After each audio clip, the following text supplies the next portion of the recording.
شيطان فدع يضلهم جر جلسوا ضلالا جلنا بعيدا جر فقيساتي عن الحق حقا جر فقيساتي وباب تفسير قوله تعالى أما بابي كاجر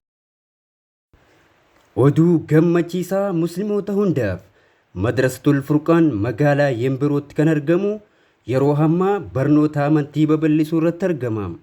Barsiisaa madrasichaa kan ta'an sheekni beekamaa fi jaallatamaan Sheek Maashar Huseen yeroo hammaa barnoota diinii kan akka fannii hadiisaa, aqiidaa, nahwii, sarfii, balaagaa akkasumas manxiqaa fi aruudaa, fiqihii haala gaariin barsiisuu irratti argamu. Fannii hundumaa haala salphaa fi gaarii ta'een dhandhama isaa fi karaa namatti agarsiisaa jiru.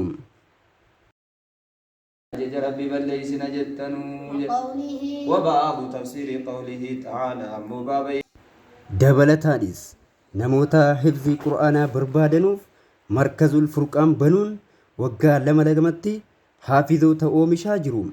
Maal kana qofaa madrasaa kana keessatti ma'ahadu du'aati wal iimaan kan jedhamu wiirtuu leenjii imaamaa fi du'aatotaa kan ta'e banuun tajaajila kennaa jiru. karaa biraan ammoo mooraadhuma sana keessatti madrasatu salaam banuun ijoollee biyya sanaa haala gaariin guddisaa jiru. Yeroo hammaa kana bu'aan ta'abii isaanii mul'achuudhaan ijoolleen achitti baratan deebi'anii kan barsiisaa jiran kan akka Ustaaz Qaadii Sheek Mahmuud, Ustaaz Idris Jahadii fi Ustaaz Juneed Naasir fa'aadha. Mooraan madrasichaa waan hundaafuu mijataa kan ta'e musliimoota hundaanuu kottaa nu daawwadhaa isiniin jedha. Yeroo gabaabaa keessatti gargaarsa rabbiitiin beekumsa gahaa argattanii deebitu. Hundeessaa madrasichaa Sheek Maashar Huseen.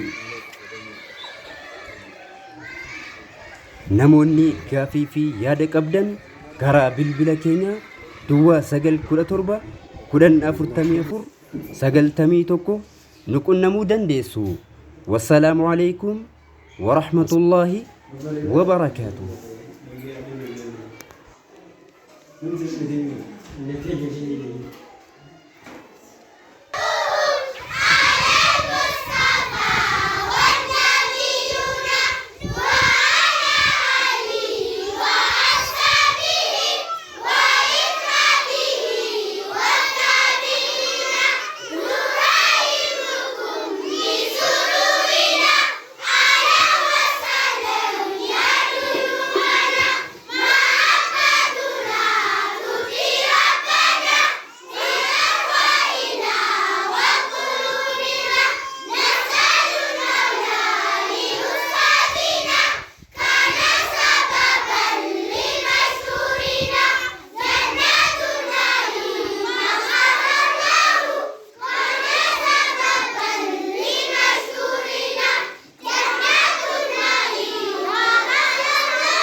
hidhamee jiru akkamitti barreeffamti? Gaafa boodaan itti hidhamee jiru akkamitti barreeffamti? Qubee jettu kan nuti ilaallu masmara irratti gadi darbuu dandeessi moo masmaraa olitti barreeffamuu dandeessi kan jedhu achi keessatti fakkiin isaadhaaf dhaawusiru siinii. أجب عن كل سؤال أجب. الله عنه قال على رسول الله صلى الله عليه وسلم ما بين بيتي ومنبري روضة من رياض الجنة متفق عليه. ما بين هذه مع الموصولات اكتب ما تكتب. قال الله تعالى منبر جمعه منابر كان في قلوب وروى لك منا كل ذنب في مساء وسبع عندنا منك رشادا وطريقا للفلاح أحب الله عبده وأشكره والده وهذا القول سيده لأنه الحمد لله وذكر الله لله لا إله إلا هو ونبي راشد سالم ونور يوسف هذا وسد الكون بهذا وسد الكون بهذا